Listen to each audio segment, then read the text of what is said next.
Okay, we can start. So first of all, thank you everyone for joining this easy webinar session. If you haven't already, I would invite you to join the Easy Slack. You can find some information on the screen about it. We have a dedicated channel there for questions about this, that can come up during this session, but this is also a very good place to find help, get more information about Easy in general and different aspects of Easy.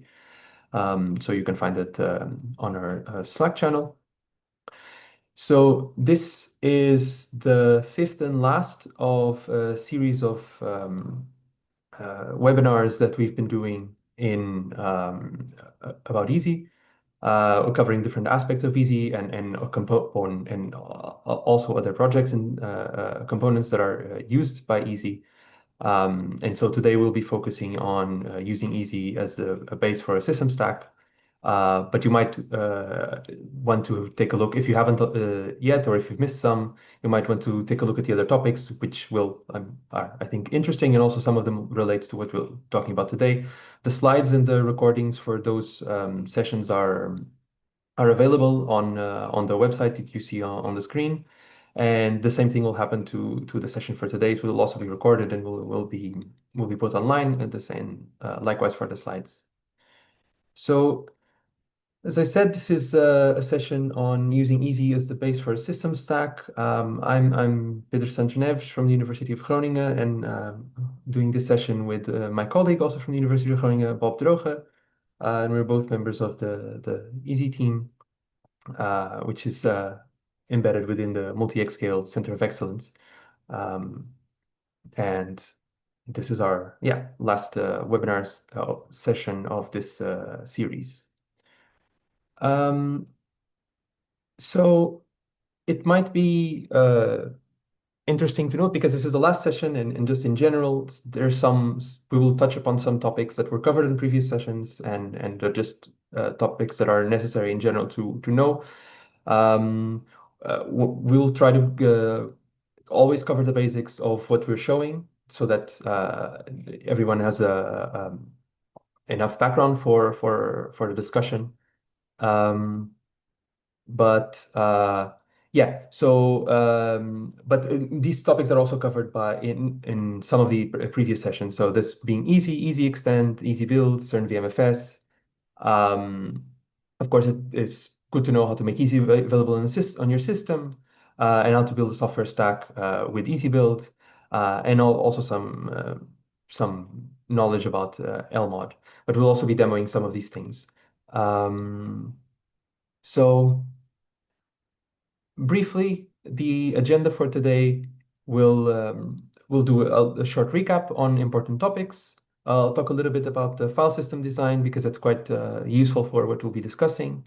I'll cover a bit of Easy Extend, which was already talked about in previous sessions, but into what it relates to building a stack on top of Easy as a base stack, and give you an example workflow with some demos on the build container that we use, approaches that you can take in that regard, some scripts in how to build your stack, some ideas about automation, how you can possible ways that you can configure things for your site, and some optimizations in special cases that might be relevant for your particular context. So it's hard to make something that's fully generalizable in every single case, but we try to keep to make this broad. But please also do give us your comments and let us know if you have different needs and want to use things differently.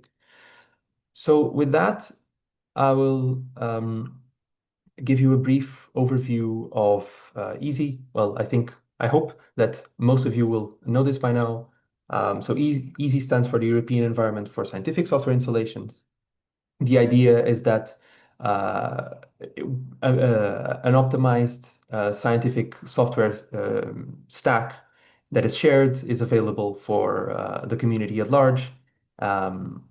It's saving time having to build the software repeatedly in multiple sites, making it easier for users to just reach a particular system and find the software that they need, regardless of what kind of system they're using, what kind of Linux OS, even Windows or Mac, whether they're in a personal computer or in an HPC or in the cloud.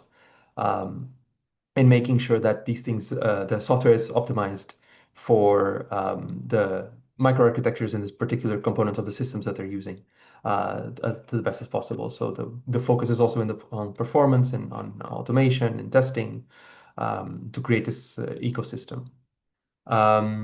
So as I said, one of the main goals is to avoid duplicate work.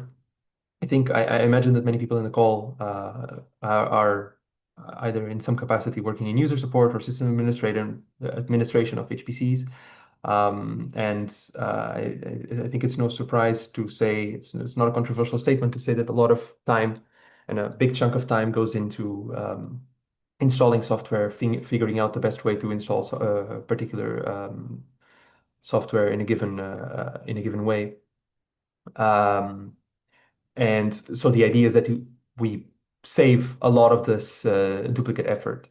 Um, there are already tools to facilitate building software, of course, like EasyBuild and Spack. But the idea is that we also make the software available and prevent having to go through the build process all the time. Um, then we end up with a uniform software stack that can be a baseline for everyone, can yeah, help people in general just get started right away, and without having to rely on containers or unoptimized generic builds and unoptimized circumstances, because we do care about the performance in this scientific computing context.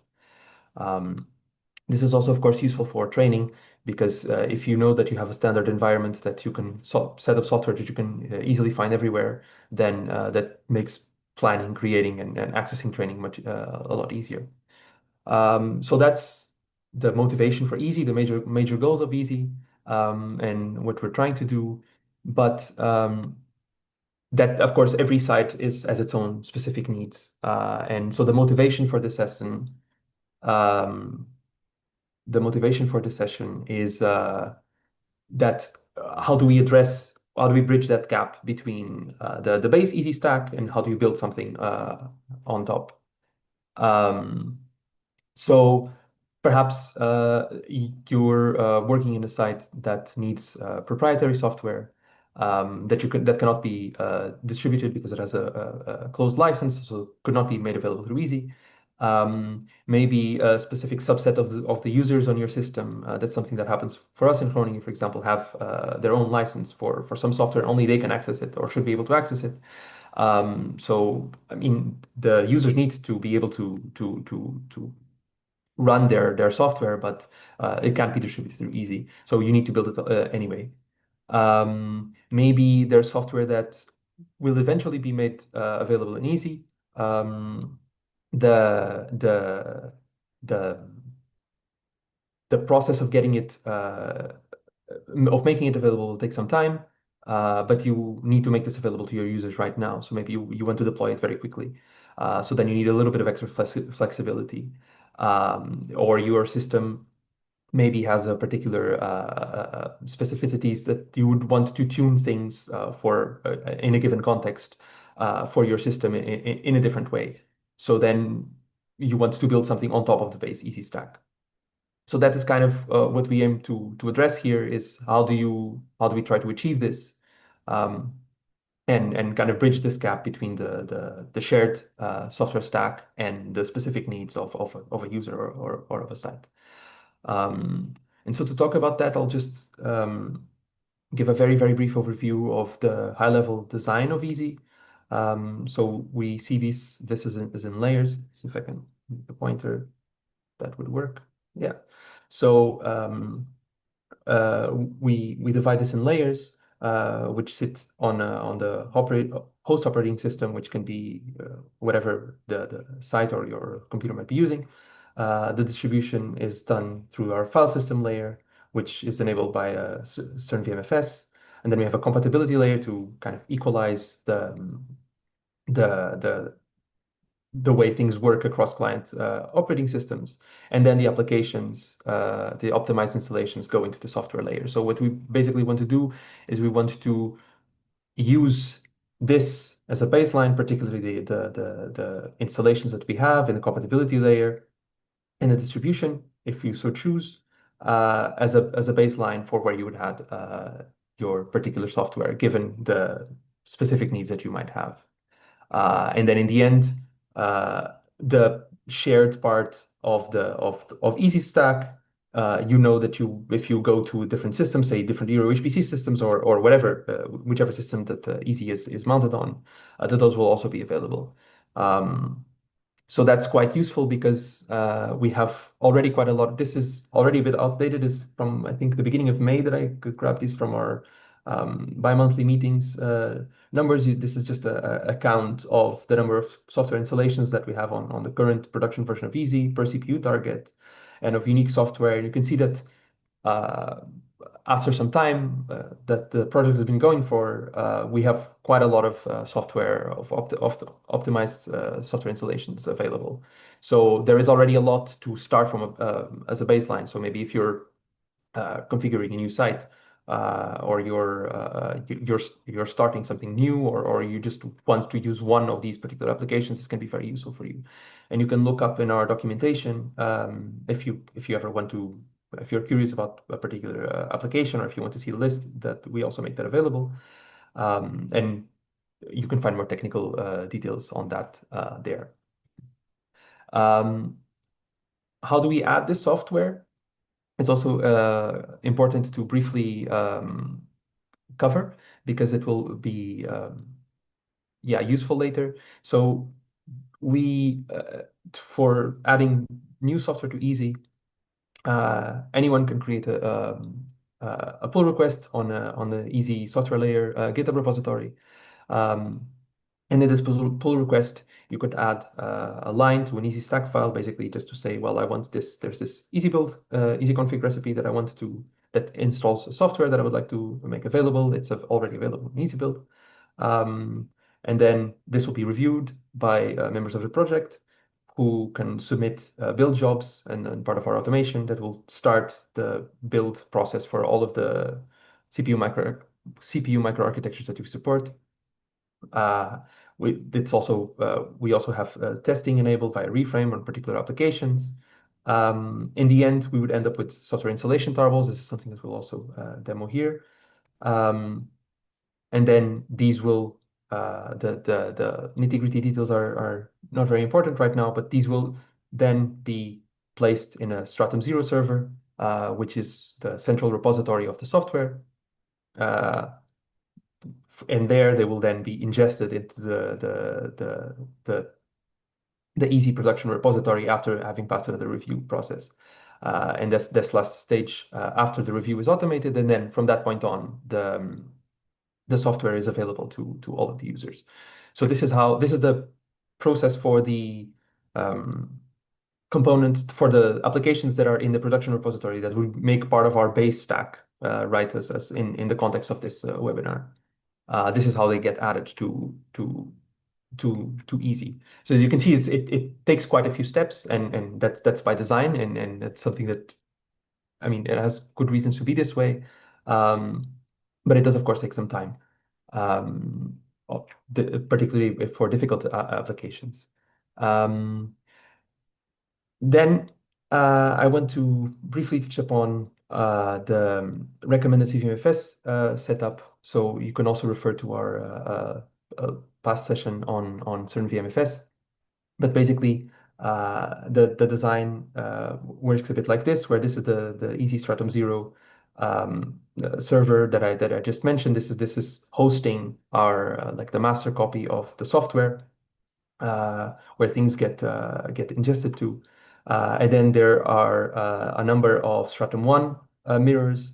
These are the servers that, yeah, well, as I said, mirror the Stratum 0 repository, and they will distribute to the software. Then this is where you would pull then the software as you're accessing it from Easy.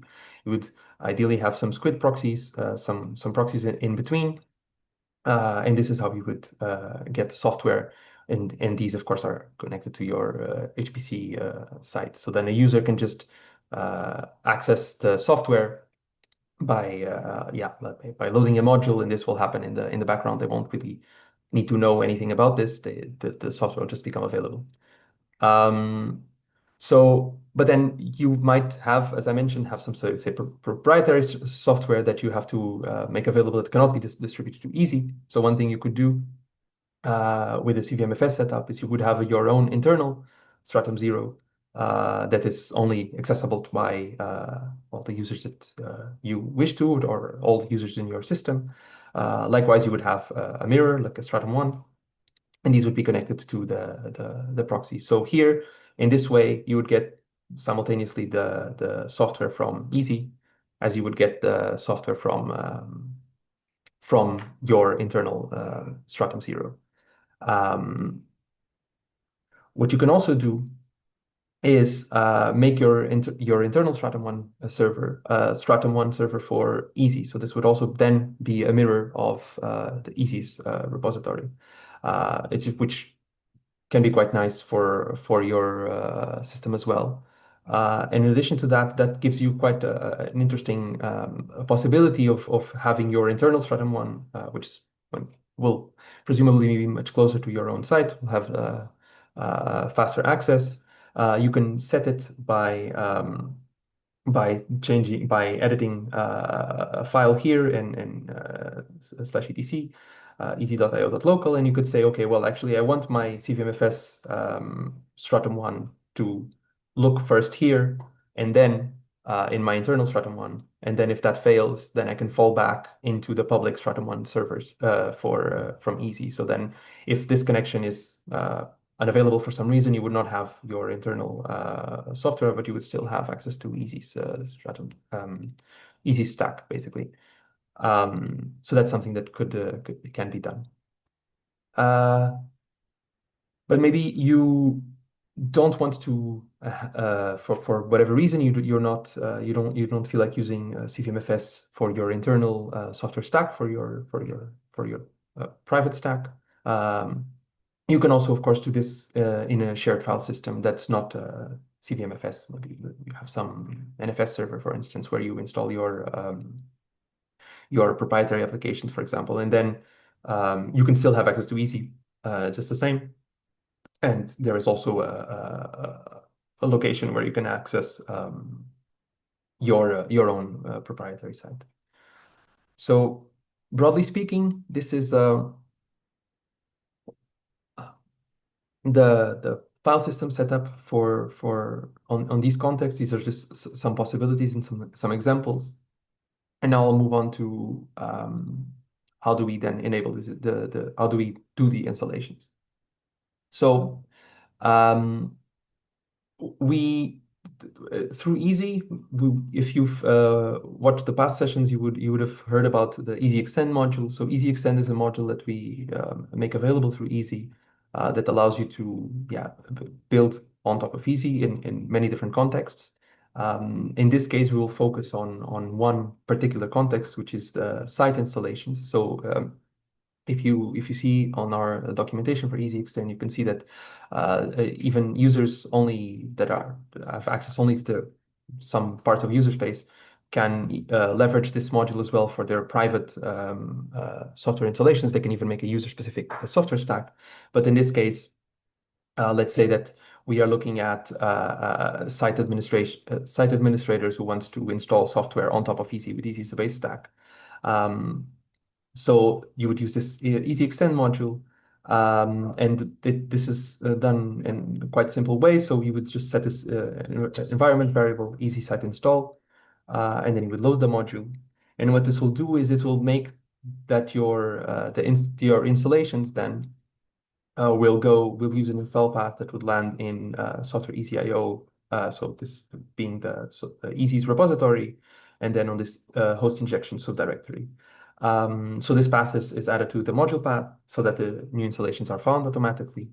And a variant symlink it is used by default /opt/EESSI. So Then what you would need to make sure is that depending on however you want to set things up, you would want to make sure that the symlink points to your own software stack, so where you have your own where actually your installations are to be located. And you could do that with this easy OS injections uh, environment variable. So this looks a little bit, it's a lot of information at first, but I think with the demos, it will become a little easier to see. An important thing to note is that this easy extend as a module is really mimics how we build software internally when we build software for easy. So it's quite useful in that regard that you'll be doing something very similar. You'll end up with a similar result. Um, so now we'll go start going in for the demos. Just a brief rundown of the scenario for the demos. Um, so we've set up a bare bones virtual machine that on which you can install some VMFS, make easy available, and an empty stack. So we'll have admin rights in this machine, and we'll be using the build container and easy extend. Just for some details, this particular VM is running Rocky Linux 9.5 and it's on a Zen 2 microarchitecture. So I'll go on to the demo now, just to say that you can find the documentation, and we have a little cheat sheet that you can then refer to for the commands that will be running that will be running here. Um, and yeah, so if you want to refer to that later and try things for yourself, you can take a look then. So then I will hopefully make the demo visible. I hope that it is so. So I am on our little blank VM. It is very little available right now. We've already cloned 2 repositories. So this is the first one, the software layer repository, GitHub repository. It's from Easy. Maybe I can also show that here. Um, is contains the scripts and is where we process the additions of new software on to Easy, and a demo repository that we've set up for this particular demo, which contains some helpful scripts there. So what we want to do, first of all, is make sure that we make Easy available. We set up Easy. So what I'm going to do is so on our documentation page, you can find instructions for native installations of Easy on your system. That's what I'm doing here. Uh, you can find the commands on our documentation given the particular system that you're running. But basically, this takes only a couple of minutes. And once that's done, I will be able to look up, if everything goes well, I will have the easy CVMFS software repository available. Should take a minute.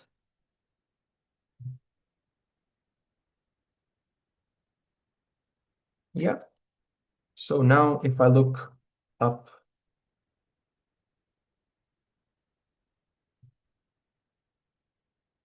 here, it takes a second. First time you initialize it. And if everything went according to plan, then I should be able to see my should be able to see the production repository. And here we go. So this is exactly what we want to see. So this tells us that indeed CVFS is installed and Easy is available there. Now, let's say that we want to create a local installation, like have a location, a share file system, say, where we want to have our local installations. So what I'm going to do now is just create a directory /apps, and I'm going to give myself ownership of that. So now we have /apps. It's just an empty directory. And then what I will do is I will go here and enable as you saw on the slides earlier, I mentioned that we would want to point this host injections directory, this symlink here. This is pointing to slash opt easy, but we want it to go to our apps directory. This is what I'm going to do. I'm going to set that environment variable to slash apps, and I'm going to enable that to our local repository. I'm going to reload cvmfs, which I can do with cvmfs config reload our repository. It takes only a second. Then, if we look at softwareeasy.io, we see that this host injection symlink is pointing to slash apps. So now that means that if I initialize Easy, so if I make the software in Easy available, and I can do that by sourcing, source, oops, sourcing this file. So now we've enabled Easy. And now if I say that, well, I will want to use Easy Extend, and I want to use Easy Extend uh, with this site in this site install context. So I will set up this environment variable so that that is now available. And I will load the Easy Extend module. So now that I do that, I should be ready to install things on top of Easy to land on that particular directory. So if I do say, we've prepared a little something very short. Let's say that we install this very simple easy config that takes a few moments, and I try to install that. If everything went according to plan, we're using easy build here to install that software. So now things are happily running. So this is being installed. If everything went according to plan, not only will this application will be available in our system, but it will be installed in slash apps. And this is an application that wasn't available, that is not available in the Easy repository, like in software Easy.io.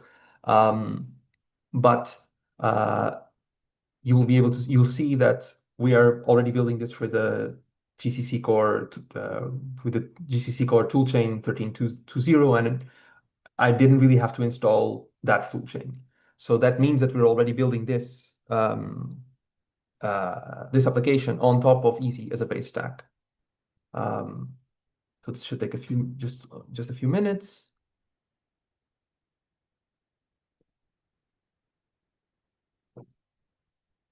And now if I look at module avail file, 5 something, 543,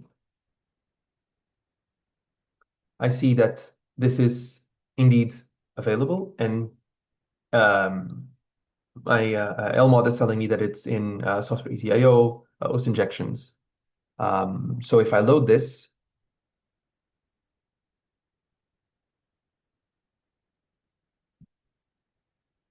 and I use which on the application, I again see that we are in the host injections, but if I see where this was installed, whoops,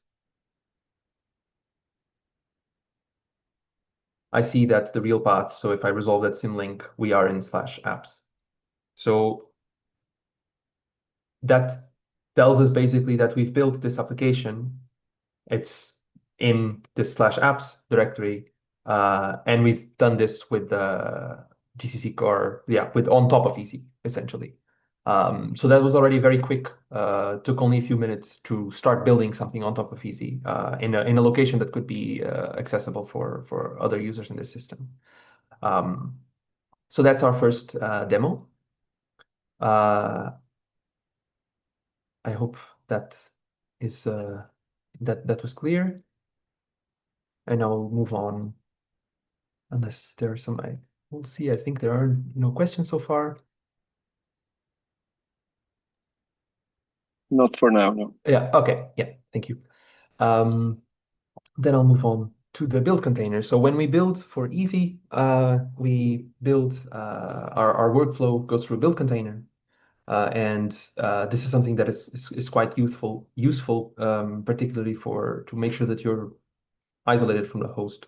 So we use a very minimal container, and the idea is that we try to keep system libraries from being picked up, so we don't have to worry as much about the system libraries being picked up in our installations. You get a more predictable environment.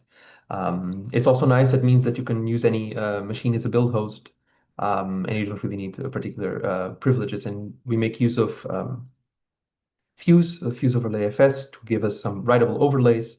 It's also a nice trick in order to write into uh, read-only part of the file system while we were building the software so that we can then ingest. So that's why you would want to use a build container. The easy build container in particular is built as a Docker image. The Docker files are available publicly. Everyone can use it. You would run it with Aptainer and Singularity, and in this case, it's based on Debian 11, and that's by design. Given that many sites are using RHEL-based systems, we actually the distro is chosen to be different. That would um, also make things stand out if something is being picked up from where when it shouldn't be. And it also shows us that it works on something completely different as well.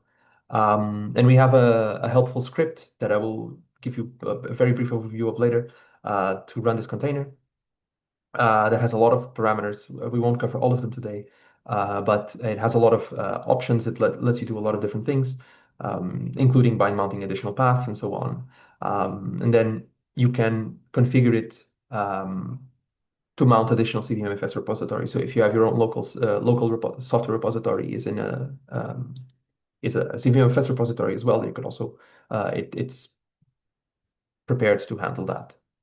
Um, I'll go over this very briefly. A few details, as I alluded to earlier, our kind of trick to use read-only CVMFS repositories is to use fuse mount so that we can mount directories as read-only, and then with these overlays, which are enabled, like detailed how we do them here, we can say, okay, I also want to mount this additional repository. And I want to create these overlays that are writable, even though the repository is not writable. And then I can create my software as if I can create my tarballs and my applications as if I were building there. Um, and then I do that within my container, within the overlays. And then when I do go to actually ingest it properly, then I can, in a context on which I can actually write to this file system, then things work. So in this overlays provides us the directories where we will where the installations will land and where the things can happen in the in between stages. You could do something similar if you, as in have a container and mount additional file systems if you have a shared file system. If you want to have like a similar transactional approach as we do as the way CVMFS works, um, that's something that you could also do. With our script, it would require some minor modifications, but in practice, that's something that you could also do. Um, so those are some details on our containers. The last setup that you would need to pay attention to for building in this context is to actually specify your repository, repository where you're building your local stack for the container. And you would do that by having a directory that contains this repos.cfg file. And there, this is just an example of the one we're using for the demo. But basically, you would give the information of where it is, of what it's called, and a collection of files that are necessary, including a key and some other configuration files. You'll find some of them, what they look like in the example files. But basically, you would prepare a tarball with these files, the files that are listed here in this config map, and this is then listed in a text file. I will show you in a second. And then this is then interpreted as read as our target where we want to build, so that then when we start our container and say, hey, I want to use this this repository webinar demo, it will know, okay, I will find repo at the CVMFS repository is demoeasy.eu and so on and so forth. Um, so I think that becomes more clear with another demo. So I will go back to the terminal. So the first thing that we will need to use the container, of course, is to have apptainer. So what the commands I just ran are simply to install apptainer or Singularity because we needed to run the container. Um, and once that is done, I will be able to start the container. Now, what I will do is I will cheat a little bit once I actually start the container um, by already having the container image locally on this VM, just to save us the time of having to wait for the download. It doesn't take that long, but it would take a little bit of time as we go. And then once this is done, so now we should have apptainer. So now that we have apptainer, we can go to the software layer repository, directory. So this is the easy software layer repository that you can quickly clone from GitHub. And here is where the container script is located. So if I want to take a look at it, it's called easycontainer.sh. If I give -h, you can see that there are a lot of options for a lot of different contexts. Say, for instance, if you already have a container image that you want to start from, if you want to, as we will do, if you will want to say the level of access that a given repository should have, if you should be able to read it or write it, and a number of other options for given contexts. But in this particular case, we are interested in specifying the repositories that we need to mount, whether they should have read or write access. And I will just already have the pulled container there to begin with. So now that we have that, if I just do this, uh,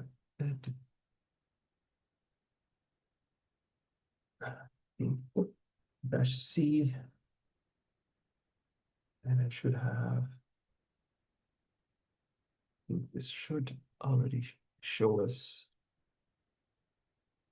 So I ran the script that starts the container with our image that we already have, and I didn't have to wait for it to be downloaded. And now what I should have is inside the container, I should see by default it will have software EasyIO, so the production repository available. Now, if I try to, so I'm within the container, right? So I could presumably think, well, let me make a file, and I will create a file here inside this the repository, but it will tell me, hey, actually, you can't do that. And the reason for that is that by default, if we don't change anything, it will be mounted as read only. Um, so that's not going to work right off the bat. So what we can do is we can exit the container, and now I will cheat one more time by grabbing our configuration file. So as I mentioned earlier, one necessary part of the setup is this repos.cfg file. And so what I will need to do is I will need to provide that to our to the container. And I will put this in our, oops, not software layer. I will put this in our other directory. So this is our demo directory that is also available on GitHub on the EESSI organization. And here we have, oops, I will just, if this goes well, just copy this, the config files so that I don't have to fill them in by hand. And so now here we should have this directory with our configuration. This archive here contains the key and the other necessary files to specify our new CVMFS repository where we're going to install things. And if I look inside our config file, I should also see that I have the details of the yeah of the repository that I wish to mount. So that means that now if I go back to the software layer and I export. So if I tell EESSI that you should look for this repository configuration in a particular location, the one I just showed you, by setting that EESSI repos cfg-dir override directory, and then if I list the containers that are available to me. So -L will print out the containers that the repositories that the container is aware of. You'll see that this webinar demo that I just provided is available there. So that means that now if we try to tie these things together, if I say that I want my webinar demo repository available with read and write access, and I also want software.easy.io. So the production repository available. Oops, I should have cheated one more time and grabbed our container image already. Not have to wait. But now, if everything went okay, what I should see is that I have the repository that I specified in the configuration that is available, and I have also the production repository. So now if I look at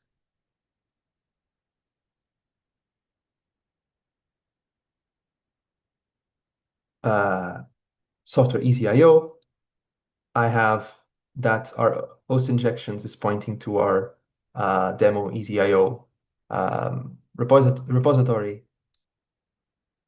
And if I look at our demo repository, I see that it exists, it's there, and I should be able to, if I did not make a mistake, oops, should be able to create a file.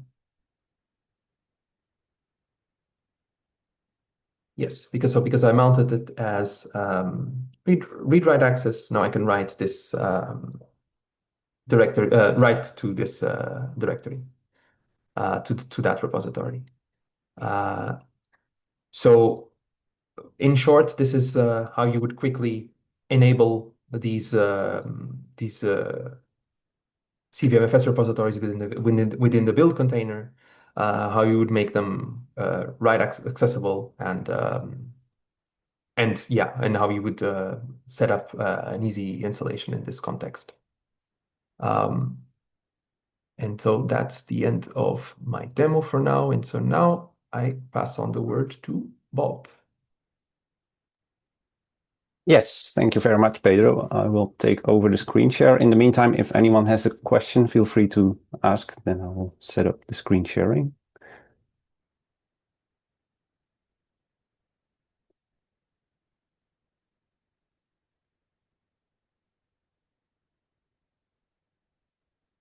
There we go.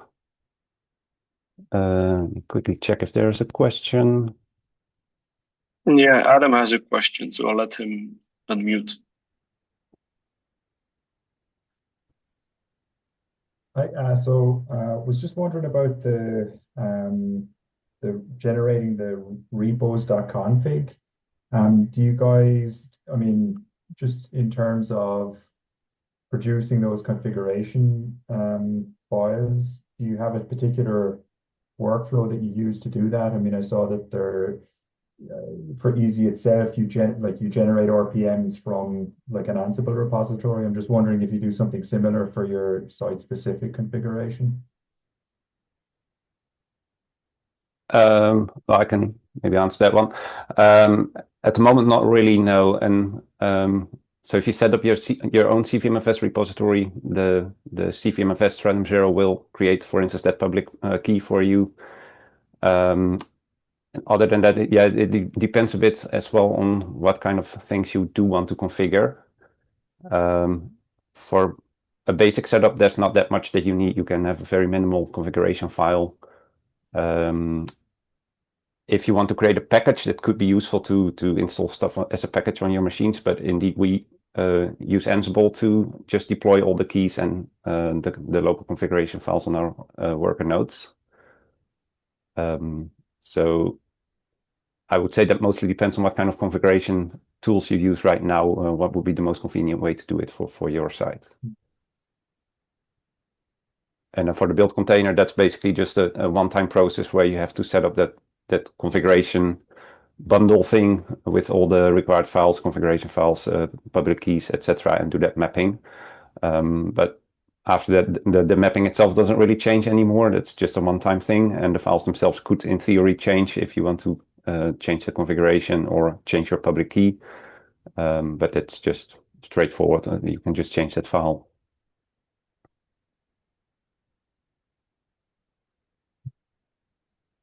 I hope that answered your question.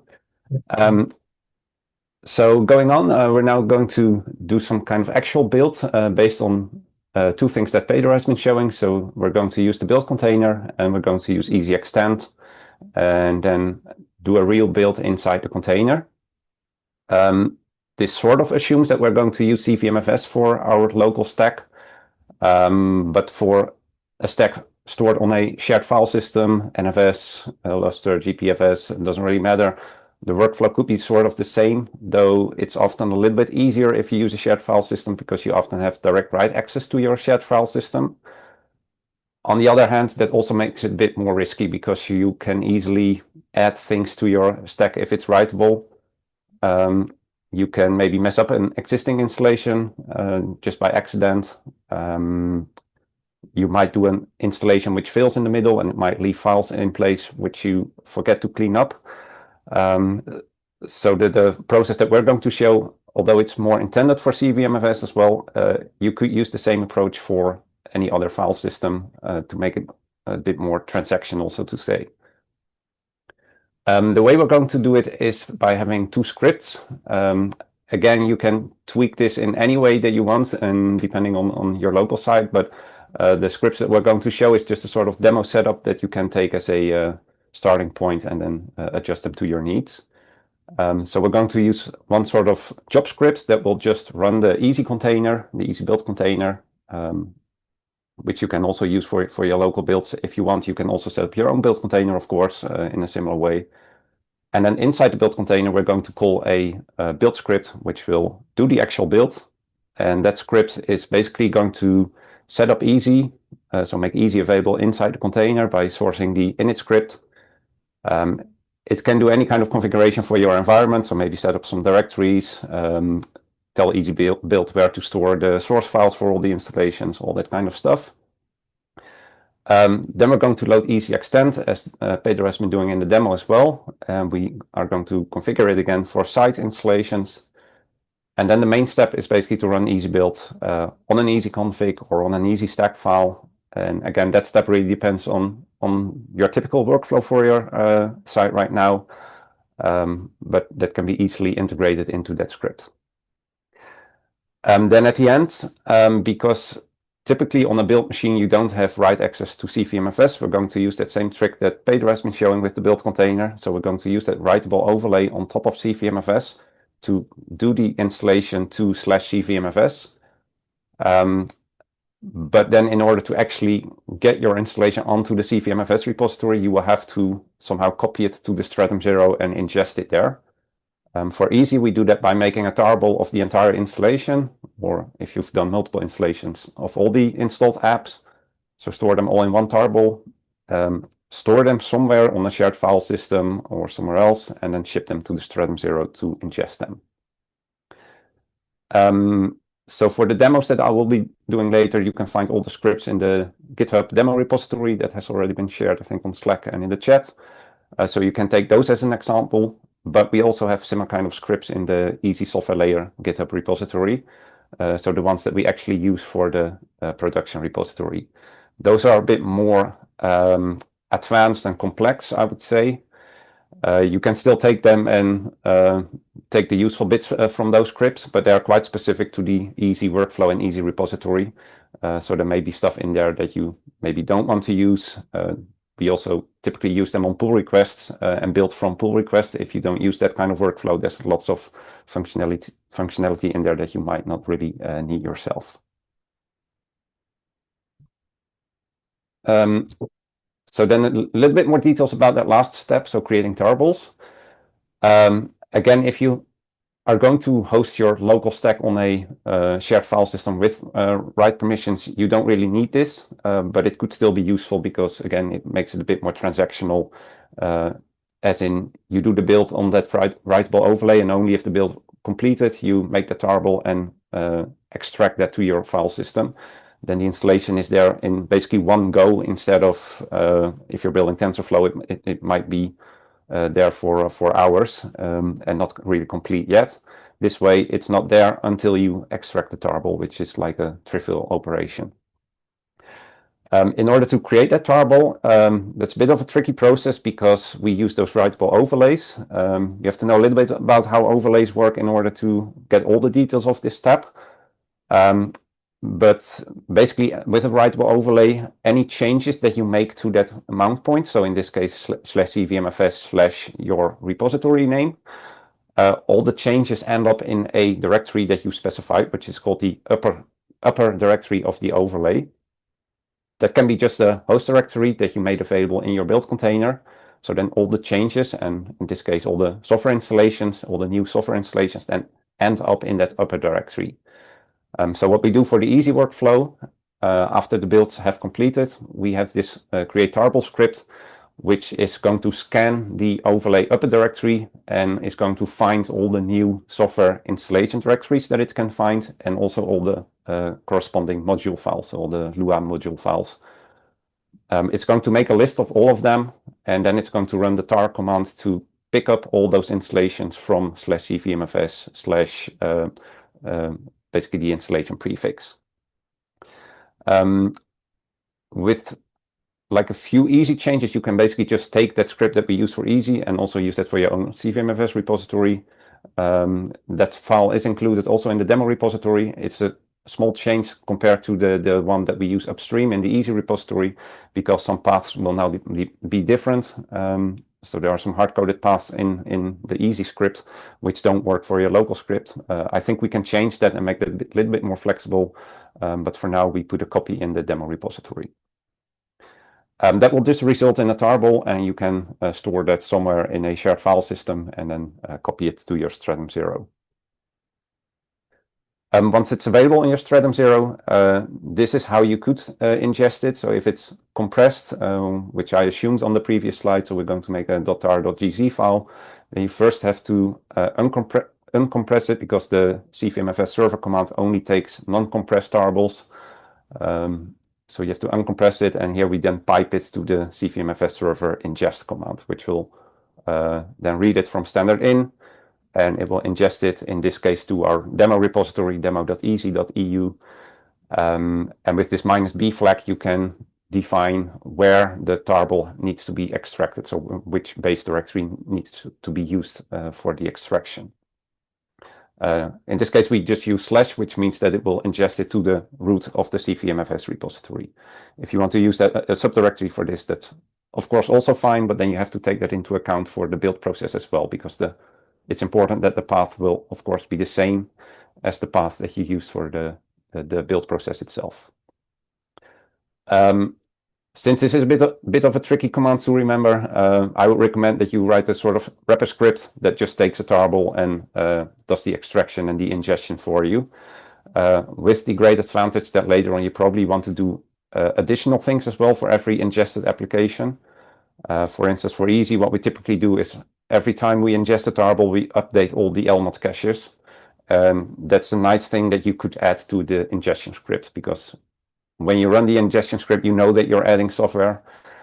So that's also where you know that you need to update the lmod cache to make that software installation part of your updated lmod cache. So by having a script here, you can easily add all that kinds of additional steps as well. So now a full demo, which basically does all those things. Let me switch to my terminal. Again, all the steps that I will be doing are part of the cheat sheet. So I'm just going to run those on the same machine that Pedro has been using. First of all, Pedro has been doing some builds to /apps. I'm now going to reconfigure my CVMFS client to make sure that the host injection path will be pointed to our CVMFS repository, so not to the local /apps directory anymore. Checkboard failed, probably because it was not mounted yet. Okay, the demo effect, of course.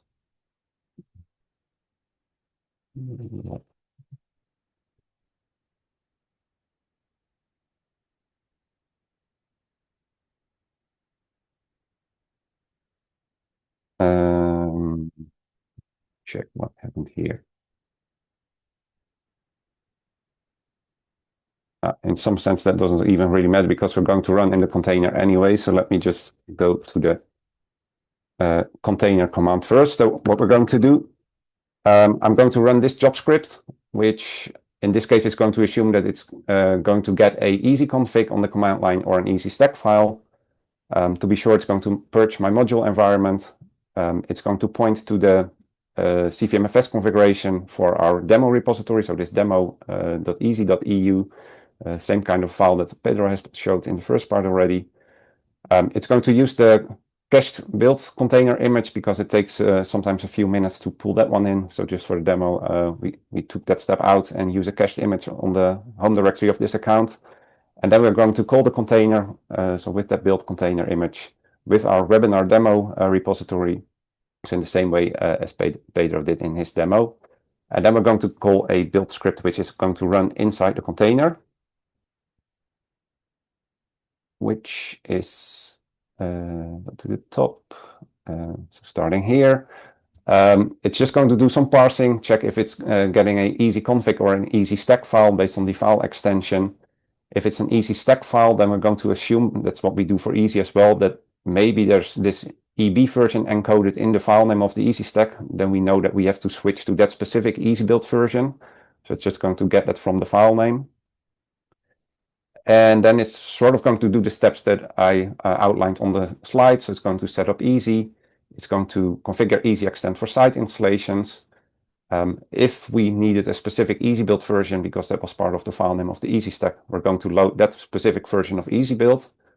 If that's not the case, we're just going to load easy extent, which will by default then load the latest available easy build version. Well, just printing which modules we are using. It's going to set up the installation prefix in our own CVMFS repository. So it's going to resolve this symlink and find out where it's pointing to and make sure that the target directory really exists. Otherwise, this step might fail the next step. And then it's going to run easy build on that easy stack or easy config file. So again, this is just a very simple demo where you can pass any easy config or easy stack file that you want. For easy, we assume that this is going to be called from a pull request, so that we're touching an easy stack file in a pull request, and then we're going to run easy build on that touched easy stack file. So that's something that you could do, but that's part of our workflow with the bot, which I will get to in a few minutes. But for this one, I made it a little bit more simple, and we're just going to assume that we're getting one easy stack or one easy config file. This I will get to later. That's part of the LMOD cache. I disabled that for now. And then the last part, here we're going to make the tarball of the new installations.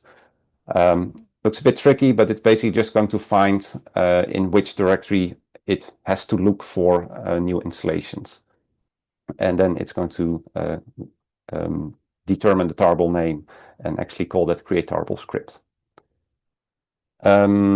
So let me try that. I'm going to run that file, that script by doing this file installation again, which Pedro also did. It's going to run the container. It's going to initialize easy. So it's finding the Zen2 stack. Then it's going to set up easy extend. This is some output from easy extend. You can see that it's using the latest easy build version with easy extend, and then it's going to run the installation for this easy config.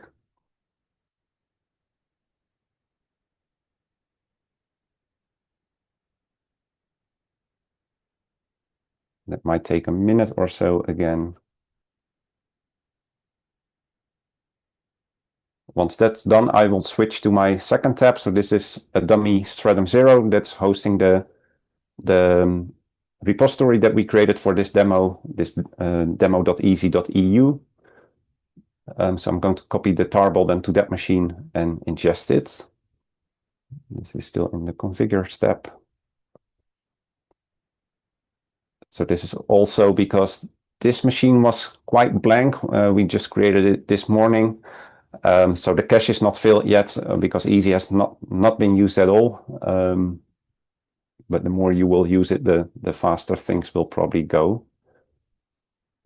So here the installation completed, and then you see that it's going to scan the overlay directory for installed applications. So it will write that file list, basically picking up the module files and also the software installation directory. And then it creates a tarball of all those directories and files. And then that tarball is being stored here. That was part of my build script, that it's going to be stored in the home directory of this account. So I'm going to try and copy that file to my Stratum 0. Let's see if I have added the keys here. Yes. So I should be able to, no, the other way around. Going to copy the tarball that was mentioned here to this Stratum 0, just to verify that I have the correct tarball. So this is still the same one that I just created. And then I can use that command that I have tried before, but the timestamp is slightly different now. So I'm going to ingest this tarball into my repository.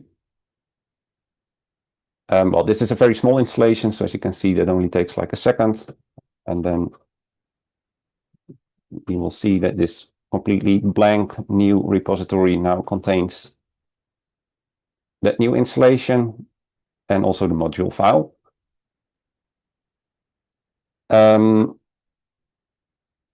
Since there is no Stratum 1 involved here, because it's a very simple setup, it should probably be available right away on the client machine. So if I'm going to rerun this one now, you should see that it will skip it because it will find the installation that I just ingested.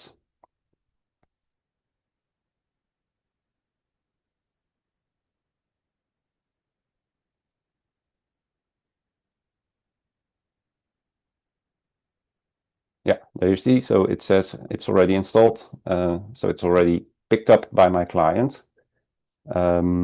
And then it doesn't create any tarballs because there's no new files in the overlay. So that's an easy config. Also made a dummy easy stack file, which are stored in that subdirectory easy stacks, name of the repository and the version. And then there's actually two easy stacks in there. One for easy build 5.0.0, which includes that same tool again, just to make sure that you can see that it's indeed skipping that one as well. And then this GH installation. So I can do that in the same way by running my script with that easy step file. That one will take a little bit longer because this GH installation also needs Go, I believe. That might take a few minutes. But in the meantime, we can see that, again, it should skip the file installation because file is now there. So you can see it's already installed, skipping that one in the easy stack, and then it's just going to process the next one. And because we have --robot enabled in the easybuild command, it will automatically install all the missing dependencies. So in this case, it will install Go, and then it will continue with GH itself.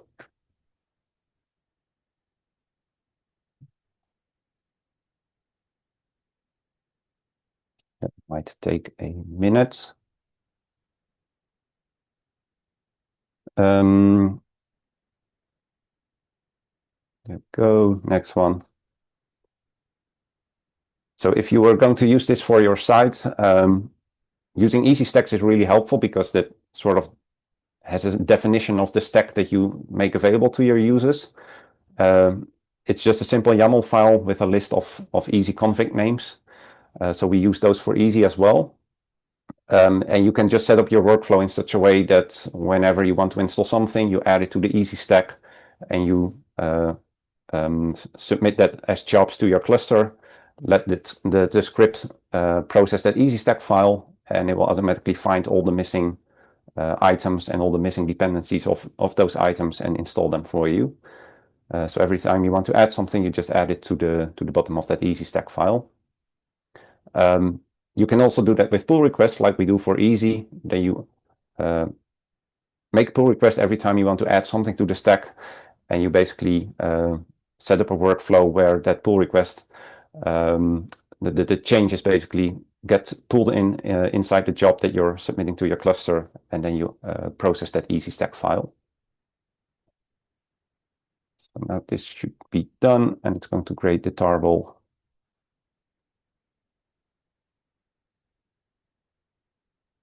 I can SCP again, just need a new file name. Yeah, it's done. So I'm going to copy that file name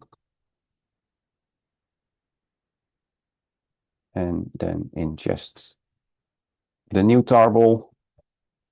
That was 7903. This takes a little bit longer because those installations are a little bit larger, but it's already done.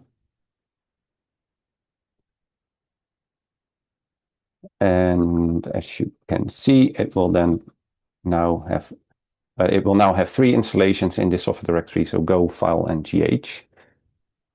And then finally, just to show a slightly different one, there's also one for, one thing I actually forgot to show you, that I can't scroll back anymore, but for that installation, it should have used EESSI build 5.0.0. Now I'm going to use 5.1.0. And this one will still contain all the previous ones, but also a new one, which is not merged in EESSI build itself yet, but just to show you, if you're not familiar with EESSI stacks yet, that you can easily pull in an EESSI config from a commit or from a pull request as well. So something that's not merged yet. If you as a site want to install something that's not merged yet, that's perfectly fine. You just add the commit or the PR that you want to use for that installation. And then you can also run it in a similar way. Even though the EESSI build version is different now, all those installations have been done with previous versions, so it's going to skip them. If you want, you can force a rebuild if you really need to do that, but for now it's going to skip them because the installations are already available. And then it should just start with the last one, which is some bioinformatics tool with a very large source tarball, so that's going to take a while, so I'll just leave it running in the meantime. So meanwhile, I'll switch back to the slides. I'll come back to this later for the last demo, then we can see if it actually finished and do the ingestion.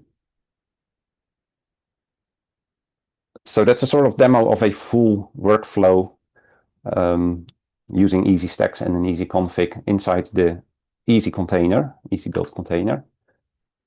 Now to make things completely automated, you could even consider using the EESSI build bot. So this was developed by the EESSI team in order to automate all those different installations.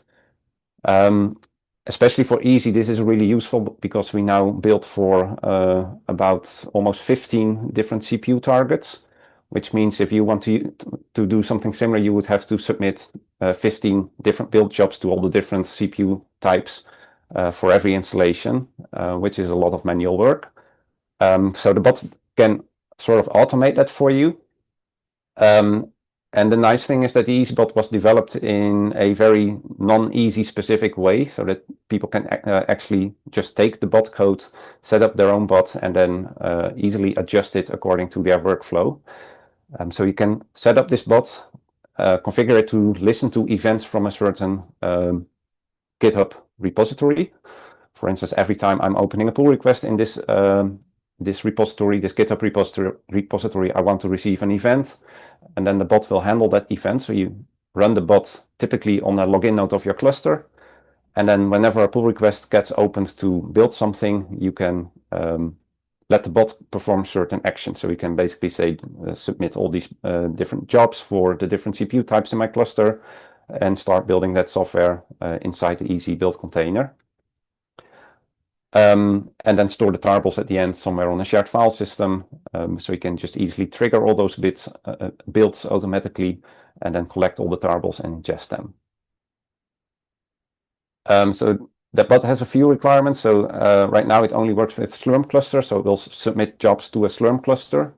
Again, by just running on the login node, it can then submit the jobs to the different partitions that you have for the different CPU types. It now uses GitHub, so it runs as a GitHub app, and it's using a GitHub repository to receive all those events and to communicate back to a pull request saying, okay, I've triggered this build on this machine and the build has succeeded. And of course, it needs some shared file system to write all the job directories, write the tarbles, etc. We're planning to enhance that bot a bit more, for instance, using GitLab. Right now it only supports GitHub, but GitLab has similar kind of functionality where you can receive events. Also for us as University of Groningen, we're using GitLab now internally. So we also would like to make that possible to get events from our GitLab repository. Some other parts of the bots could be made more flexible or a bit more easier or improve the quality of life. We've been working on several things already. For instance, the chattiness of the bot. Before it would report lots of messages to the pull request, and then the more builds you do, the more noisy the pull request gets. And that can now be configured, and we're making more of these small changes to the bot. But overall, this has been working really well for EESSI. So basically all the builds in the production repository have been performed using these bots with automated builds. There's then one more step that you have to think about. So how do you actually get those tarbles from your build cluster to the Stratum 0? For EESSI, we have a sort of complex workflow there as well that will find new tarbles in an S3 bucket. And then for each of them, it will open another pull request in a sort of staging repository where one of the EESSI maintainers has to approve that tarball to be ingested. That's maybe a bit too much for sites that are just doing their local builds. So I'm not sure if that makes a lot of sense. You may want to do it, but maybe you want to make it a bit easier.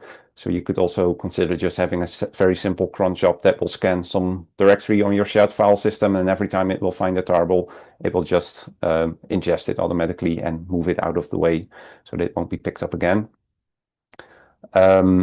Something that you could even consider is also using the bot for the ingestion, that you implement your own events. So every time you add a ingest label, for instance, to the pull request, or you give an ingest command in the pull request as a comment, that bot will listen to it and ingest it. Then, of course, the bot needs to be run somewhere where it's allowed to ingest to the CVMFS repository. But it can, for instance, be done by making the login node a publisher node. Then you can actually ingest tarbles on your login node. But I would say this is a very specific step depending on the typical workflow of a site. But there are various ways how you could achieve this. Then finally, now that we have built applications and ingested them, you of course want to make them available to your users. So if you use site installations, added software will automatically show up in the module avail command, as Peter already showed in the demo. That's because the EESSI initialization scripts and modules will automatically add the installation prefix under host injections to the module path. So that means that when EESSI is initialized, you will automatically get to see those site installations. But it does still mean that your users need to initialize EESSI, of course, and that you can also easily automate or do automatically for every logged in user. So you can easily add something to this etc profile.d directory that either, in case you don't have lmod on your system or don't want to use the system lmod, you could let it source the EESSI init script. So just that script that we've been using in the demos as well. So source cvmfs software.eeessi.io/versions, etc. And then in that same script in etc profile.d, you could override or tweak the LMOD configuration to your liking. So for instance, the kind of pager that it's using, or a kind of LMOD configuration, you can easily override it in that same file. Something else, and I'll get back to that as well in a few minutes. If you're going to install a lot of applications on top of EESSI, you probably also want to create an LMOD cache for this, otherwise it might get slow in the end. And the path to that cache you can easily add to that same file as well. In a similar way, if you already have LMOD on your host system, you could even use the LMOD of that system to set up EESSI. So typically, when LMOD is already installed, you get this module path.sh in etc profile.d that will do some sort of initial LMOD configuration. You can add additional files, for instance, to override specific environment variables. You can also edit the other one, but since that's part of that package, it's probably nicer to add a second one that you maintain yourself. And also in the LMOD documentation, you can find more details about how to define a standard environment, which you can easily use to set up a standard list of modules that you want to use. So sort of meta modules, which allow you to basically do configuration for your system as well. And you could make making EESSI available part of that meta module as well if you want to. And then every time a user is going to log in, this will be automatically sourced, which means that EESSI will automatically become available. And by making EESSI available, also your site installations will automatically become available. So as a quick demo, I can also demonstrate how that would work on our demo VM. In the meantime, you see that this Relate installation has also finished. Scrolling back a bit, you can see that it's configuring, building, which took like a minute, and then installed everything. So I can even ingest that one as well, though it's again the same thing basically as before. Oops, CP it first. Copying that path, and then run the ingestion for 886 A218, that one. Now I also remember why initially my repository was not mounted here, because I wiped the VM this morning and the configuration files are probably not here yet. No. So I have to copy the configuration files, which should be in here, I hope.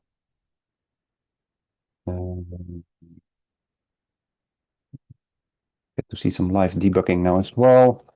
So I need my public key of the demo repository, which should be in this one. So I'm going to copy the configuration file into place. So this should go here. So we use them in the container, but I want to use the EESSI stack now as well, natively on my VM, not inside the container. So I need to set up the same kind of configuration on my VM. Go to easy.eu, which is not there yet. EESSI.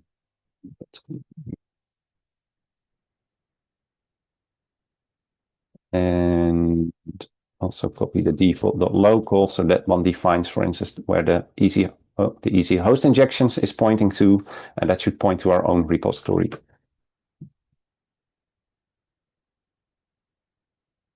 And now I hope I did everything okay. Yes, there it is. So now I should be able to do, I haven't sourced the init script yet. So if I now set up the EESSI repository, so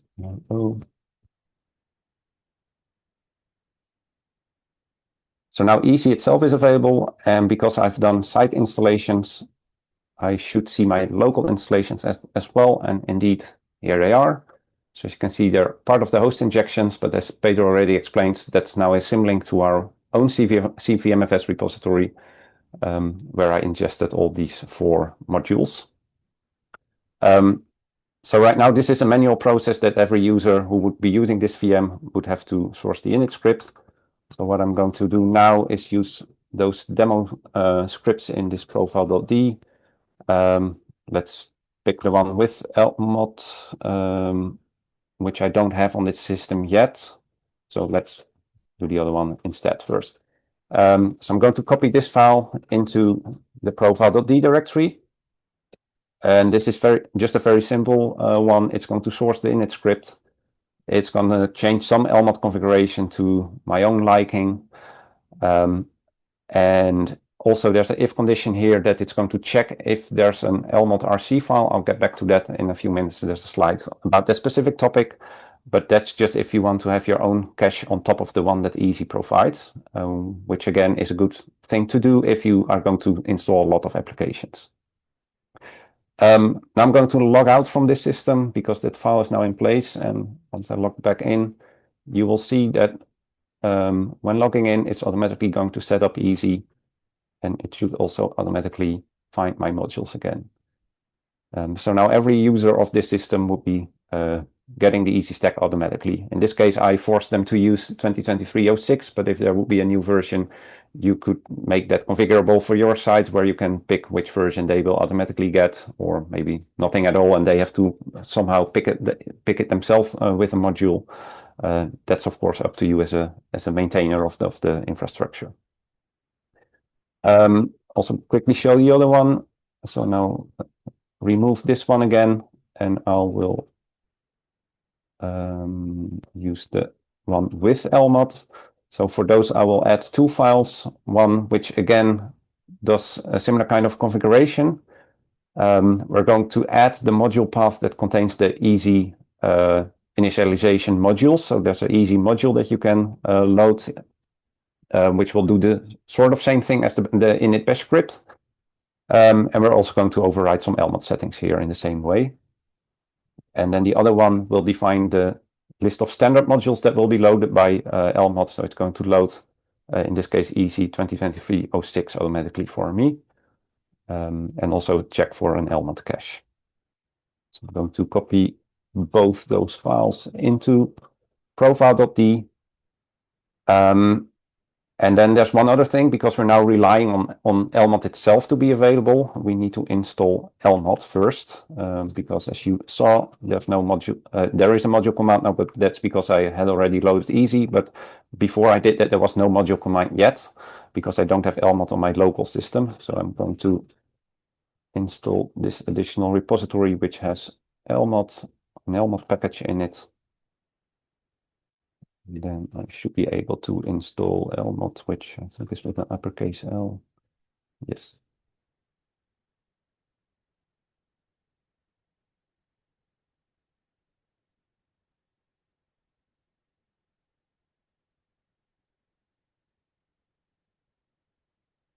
That's a little bit slow for some reason. Even a timeout, but it looks like it did succeed. So now I'm going to log out and log back in, and now it's going to use my local elmod to set up the module path to the EESSI modules, which are in the EESSI CVMFS repository, and then load EESSI 2023-06. So if you now do module list, you will see that indeed this was loaded. So it doesn't rely on that init bash script anymore. It now uses a module file to make EESSI available on my machine. And also in that case, I should have my own modules at the top. A bit too far. Yeah, and you will see them here. So I can still load, for instance, that file module. Module load file. And indeed get the one from my own repository. And the same for instance, that relate tool.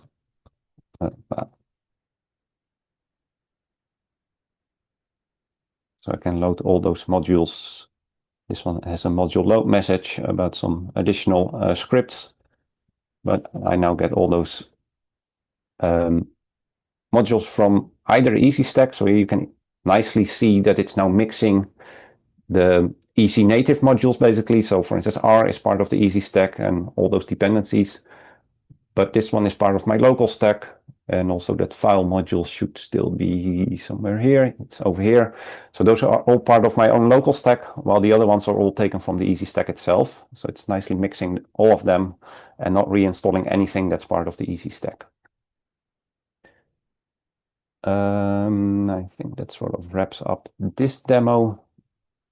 Also almost the presentation itself, but there are some more advanced things. I'm going into all the details for all of them, but there are some important things that you should take into account when you're going to set up a stack in this way. This one is really specific to CVMFS. So if you're going to use CVMFS for your local stack, which I would recommend. We've been using CVMFS ourselves for a long time now, and it works really well for software installations. It's really quick. It's optimized for software installations, but you have to take some things into account, where the catalogs are a very important one to take into account. So CVMFS, this was maybe explained a little bit in the CVMFS webinar, but CVMFS uses catalogs or nested catalogs to store all the metadata of your CVMFS repository. If you don't do anything, it will just use one catalog for the entire repository, and that can become very large because it has to store metadata for every file that you add to it. And there's a sort of rule of thumb that the catalog should never be or never have more than 200,000 items, which means 200,000 files or directories. You will also get warnings once you are going to exceed that when you ingest something new. But in order to work around that, you can split up that catalog into nested ones. So you can basically say for this directory, all the metadata should be stored in a separate catalog, and for this subdirectory as well. And there are multiple ways how you can do that. You can either do that in a sort of manual process where you have to add an empty file named .cvmfs catalog to the root of a directory. Then CVMFS knows that that directory should get its own catalog. You can also completely automate that, but for EESSI, what we typically do is create one for every software installation, because it makes sense to have a catalog for files that are often accessed together. So it makes sense to do this for every software installation directory itself. That you can also easily do by using this so-called CVMFS dir tab file. And there's some documentation about that. There's also an example of the one that we use for EESSI. But you can basically define patterns saying for every directory, which is like this. I can quickly show it. So basically, we define all the paths to all the software installations in here. So for instance, this is the path to a software installation. And then do that for every CPU target and every version of every application. You can sort of take this file if you want to, except that the prefix for your own CVMFS repo will probably be different. So you probably don't have that versions directory, so that would have to be removed. But again, you can find more about this in the CVMFS documentation as well. It is important to take this into account, because you don't want to get a huge catalog that will really slow down the performance of your repository. Another one, already mentioned this a few times, LMOD caches. I assume that most people will be familiar with LMOD caches, but you basically make a cache of all the installation, all the modules that you have in your stack, which is not an important thing if you only have like a handful of modules. But once you have hundreds or thousands of them, things can get really, really slow, because LMOD has to go through all the directories every time a user is going to do a module avail, for instance. With a cache, this is all cached in a file, and module avail will show the output almost instantaneously. So for EESSI, we do make caches for all the software that EESSI provides, but of course we can't do that for all the builds that you do on top of it. But you can easily do that yourself. So you can use the script that EESSI uses to define a LMOD configuration file, a LMOD RC file, where you basically say the cache is located in this directory. Then the cache itself, you will have to create that yourself. LMOD has this script for it called update LMOD system cache files, which you can easily call for your software installation prefix, and then you generate this cache file. Typically, that's how we do it for EESSI. You would want to do that for every ingestion. So once you ingest new software, you know you're changing your stack. So that's a good moment to also update your LMOD cache. That's one of the reasons why I recommended on that earlier slide that whenever you're going to ingest a tarball, maybe you should have a wrapper script that will do the ingestion and do some additional stuff as well. Then you can easily call this update LMOD system cache files and update your LMOD cache. Some special cases then to conclude with. GPU builds, so you probably also want to do builds for GPU nodes. In EESSI itself, we don't have a lot of GPU builds yet right now, because we have been having some issues with the license and with the structure and all the combinations that we want to build for in terms of CPU-GPU combinations. This is now all sort of in place, so we're now ramping up with the GPU builds for the different CPU targets and GPU targets. But ultimately, you probably also want to do your own GPU builds. For that, there's a few steps that you have to take into account. First, that the GPU drivers are available inside the EESSI environment, so you can make use of the host injections here again. That's all explained in the documentation, so I won't go into details today, also due to a lack of time. But that's all very well explained in the documentation. It's basically just the scripts that you can call and which will put all the links in place.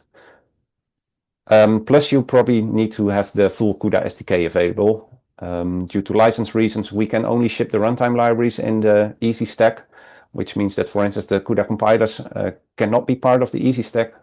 So if you need those for additional installations, you can install CUDA yourself on your local machines or in your local stack, and then you can make use of that to install additional tools.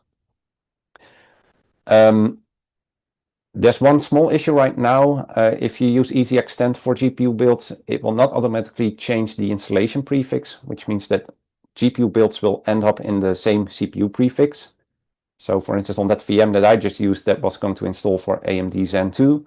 That would mean that if I would build for a GPU, it would also end up in that Zen 2 stack, which might be okay. But if you have multiple nodes with the same kind of CPU, but different GPUs, you probably want to split that up so that you build for every combination. That's currently not automated by EESSI extend. We are still looking into doing that, but right now you would have to override the installation prefix for EESSI build yourself for the different GPUs. Then another one, licensed software, because ultimately licensed software can, of course, not be included by in the EESSI stack, so you want to build that locally for your stack. That's a little bit tricky, also depends a little bit on the type of software. For some software, you can actually just ship the software itself in a sort of public way, but you just need users to point to a license file. Other software might be even more strict. You can not even ship that in a public repository. So there are various ways to do it. So if it's the first situation, you can just include it in your regular CVMFS repository and tell users with a module load message, for instance, please point this environment variable to your license file or license server. If you have something that can only be used by a group, it's a little bit more tricky because CVMFS by default is mounted read-only, but is available to all users of the system because all the files are owned by a CVMFS user and group. But you can change that. So what you could do is set up another local repository, like a restricted one. And there's a special CVMFS client setting, which is named CVMFS claim ownership. And you can set that to no. Then you can preserve the ownership of the file. So then you can still use Unix groups on the Stratum 0 to limit access to that software to only particular groups, as you would probably do it normally as well. So then on client machines, your users still have to be part of that same group in order to be able to access that directory. Additionally, you can also, of course, set up firewalls and stuff like that if you need to restrict this even further. So you could set a firewall on your Stratum 1, which only allows certain IP addresses to be able to access that Stratum 1.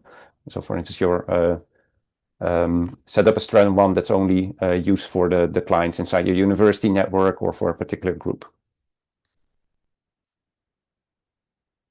And then finally, one other special case, software rebuild. So every now and then you might want to rebuild software because maybe there's a bug or there's an issue with an installation.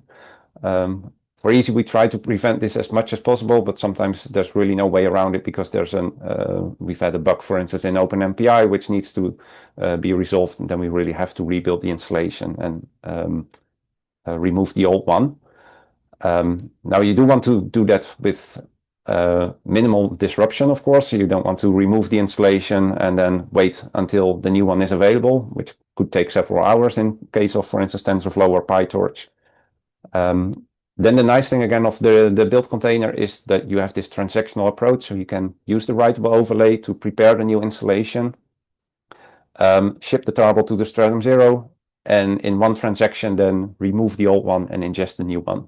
Then there should not be any downtime or not be any time where the module is not available at all. In theory, it could still, of course, break running jobs because the installation might completely change. But if it's just a small change or a small bug fix, typically jobs will survive this and will just keep running. There is one small issue here, though.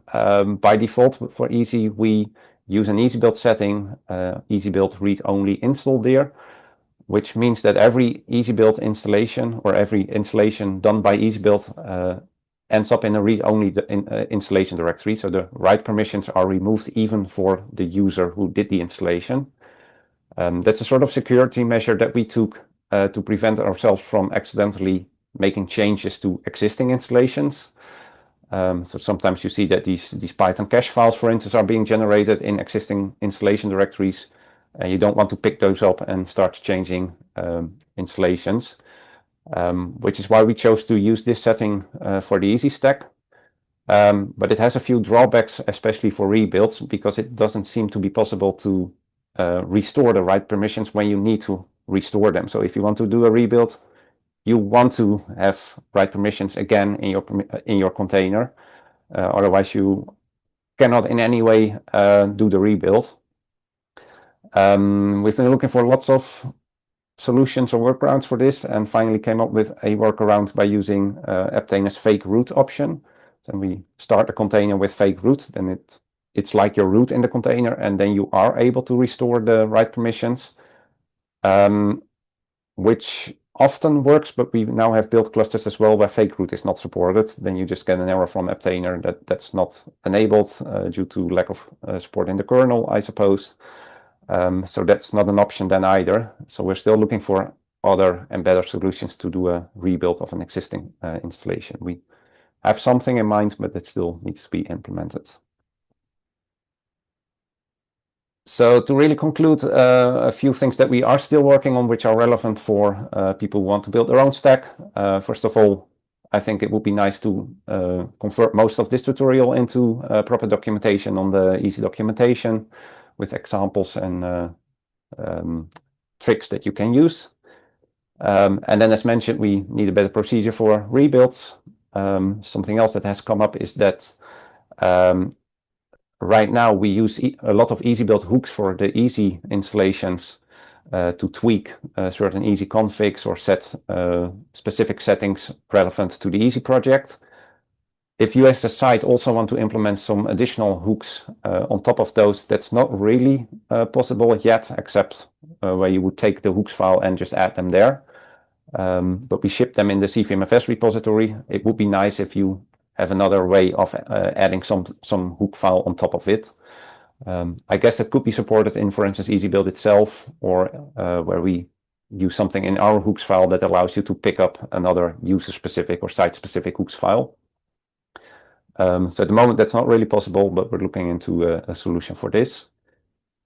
As mentioned, the GPU builds that still need to be improved a bit in order to do site-specific GPU builds into the correct software subdirectory. And finally, something that has been on our minds for quite a long time already. Right now, we only offer a flat naming scheme in EESSI, so all the modules are part of the same flat naming scheme. Lots of people also like this hierarchical naming scheme. I think it would be nice if EESSI would offer both naming schemes, so you can actually choose as a site which one you want to use. or even have a mechanism where you can easily change the naming scheme yourself, so that you rebuild all the modules with some script and then convert them into another naming scheme that you as a site would want to use without having to reinstall all the software installations. That should be relatively simple since all the installations are there. You just basically need to rebuild all the module files for the naming scheme. Other than that, if you're going to try this for your site, it could of course be that you run into some specific issue that I haven't listed here. Then I really encourage you to open an issue or send an email to our support portal, because that could be really helpful in improving all the scripts and all the documentations that we already have. So to conclude, this is sort of the standard slide with all the links to the different GitHub repositories, documentations, etc. And the one for multi-x skill, which of course provides the funding for EESSI. So that concludes both this presentation of this webinar, also the entire series, but of course there's still lots of room here for questions now.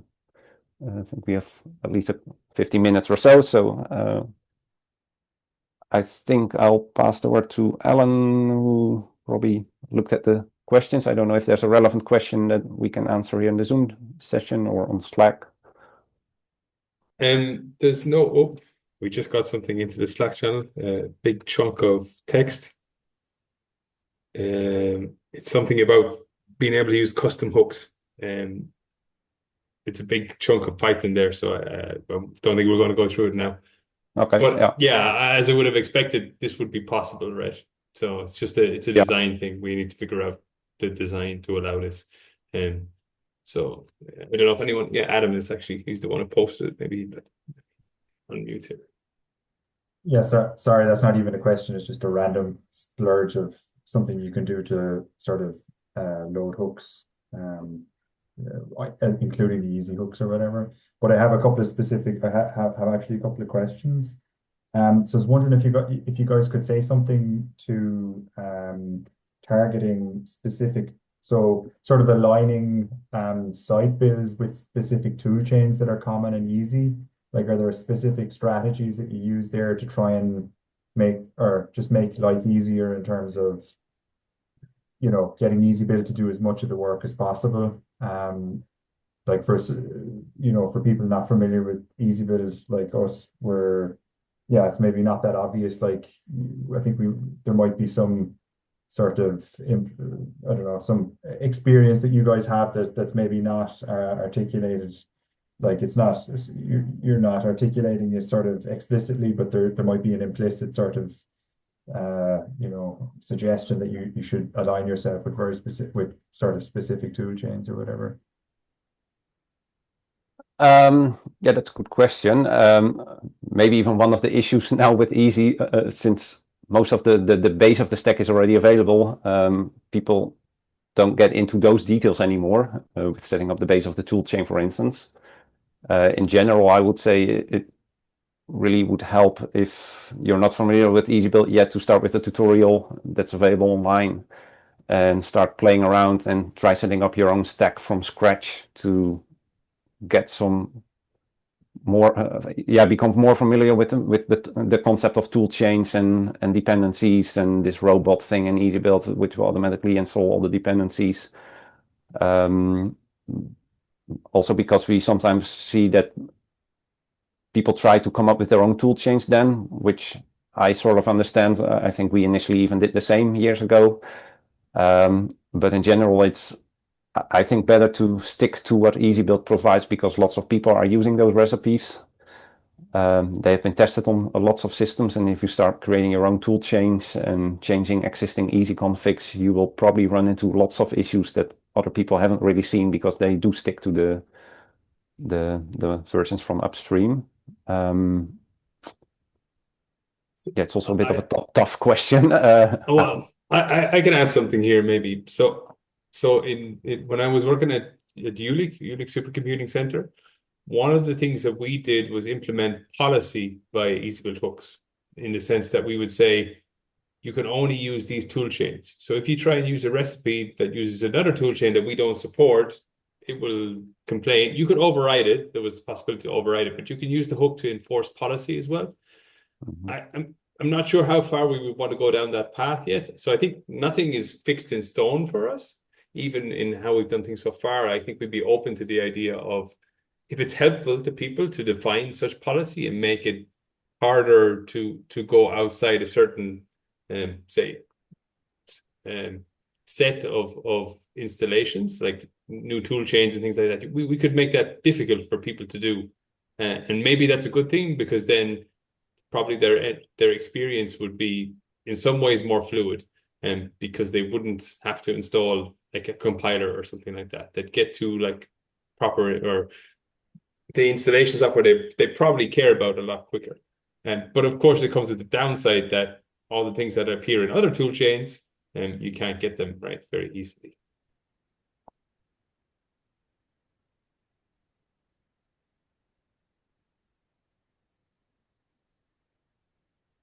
Did that answer the question a little bit, Adam? It did, yeah. Thanks. Yeah. Okay. Yeah. Okay. No, I think even the advice to go and like basically implement a stack might be useful for us to do as well. Yeah. I have a couple of more questions if nobody come in. Yeah, I think you can go Sure. ahead. Yeah. So wondering specifically about your local LMOD setup. Do you use are you using EESSI's LMOD, or are you using your own installed LMOD?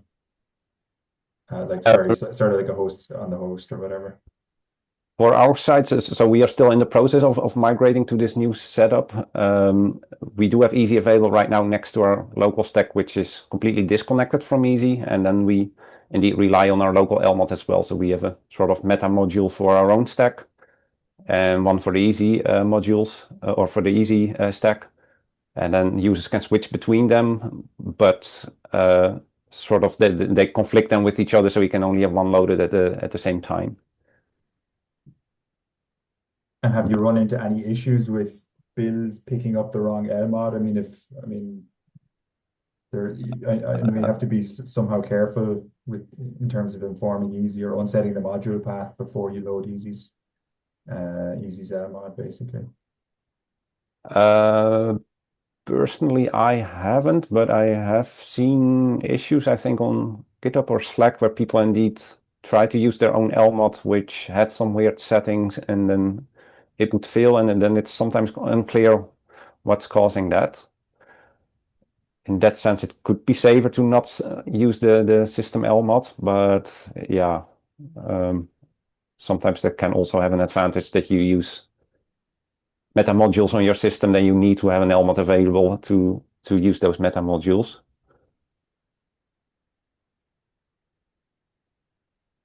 Okay, maybe last question for now. So in terms of building out GPU support, so we're quite interested in NVIDIA stuff, so applications that have CUDA support, basically.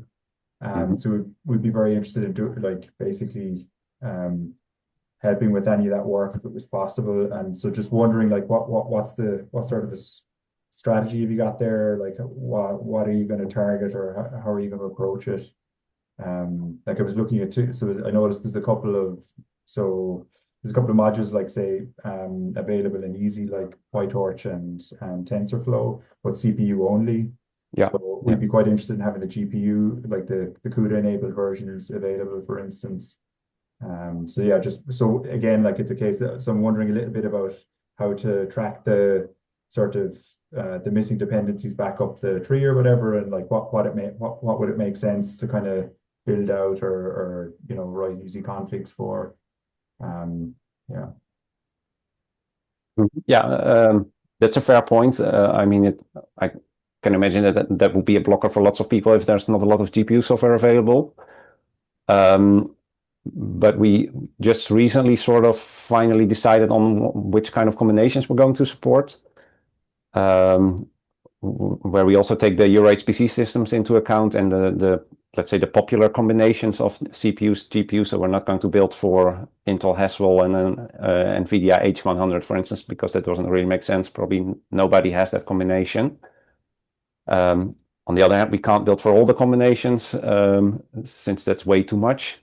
So we're going to pick a few popular ones, and again, also based on the Euro HPC systems, and then do some kind of fallback mechanism where you maybe could use a slightly older compute capability for a combination that's not supported yet. So that policy, I don't know from the top of my head if that's available already somewhere, which combinations we're going to build for. Alan, you maybe know something more about it. I can say something about it, right? So we went on a learning process to figure out what compatibility is like in the NVIDIA space. And so basically within the compute capability family, so like say compute capability 8, and you also have like 8.6 and I can't remember 8.9 or something like that, I think it is. So compute capability 8.0 will run on those. So the device code will run on those on the other compute capabilities, so 8.6 and 8.9 as well. So what we will do is for the major device code, we'll do that 7, 8, 9, and we will make that available already for all of the CPU architectures. And that would mean that if you have any GPU up until Blackwell and the very latest, which is probably, don't think there's many people out there with Blackwell at the moment. So if you have that, everything that we ship, you should be able to use. So you'll be able to use. Now, whether you might get some specific optimization if you had the exact compute capability, that's something we'd have to investigate. We have left the possibility there open to provide additional compute capabilities for specific architectures. So if there's a system, particularly a Euro HPC system that has a specific GPU that maybe wants a specific compute capability and it's worth doing it, and we can also include that one as well for a specific architecture. So that might be, say, I don't know, Zen 3 with 8.6, for example. So we could include that as well and make that available. But that would need to be a motivated choice because all of this comes with duplication factors for us, right? So it has to be worth it. And maybe because we get sponsorship from cloud providers as well, we might do the same thing for say cloud instances that have certain GPU types like the in cloud that are common. We might also do the same thing. But it would have to be a motivated choice because it costs us to build for these.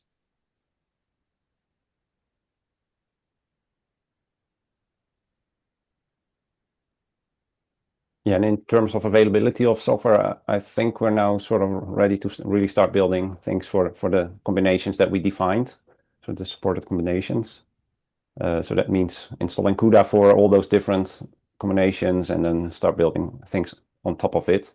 Well, we also had to wait for a specific feature in the Easy Build framework where we really want to do a sort of sanity check that the builds actually contain the right code for that compute capability. That's now part of the latest Easy Build release, so I think nothing can and will stop us from ramping up with the GPU builds now. Yeah, this is really cutting edge stuff. So this is from like last week we're talking about now.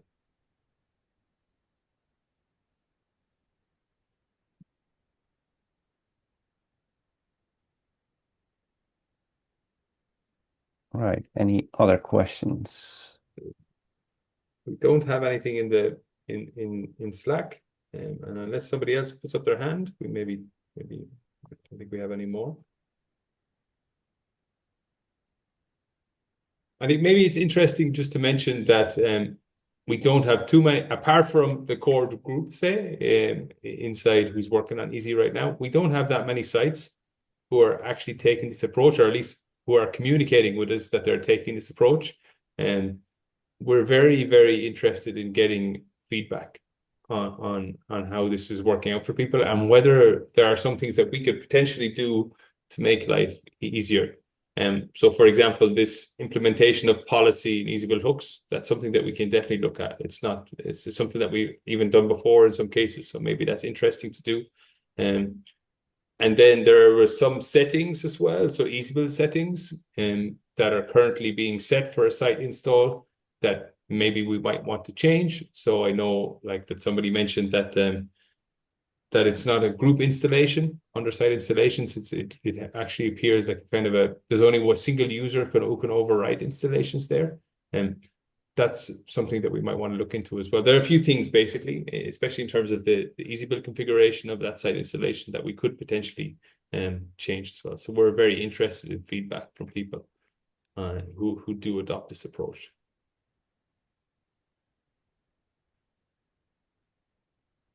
Let me see. Yeah, if there's nothing else in the Slack, I think we can thank both Bob and Pedro for the session. That brings us to the end of our series. We've had a pretty good series, I would say. So 5 weeks in a row of pretty lengthy sessions talking about specific topics of EESSI.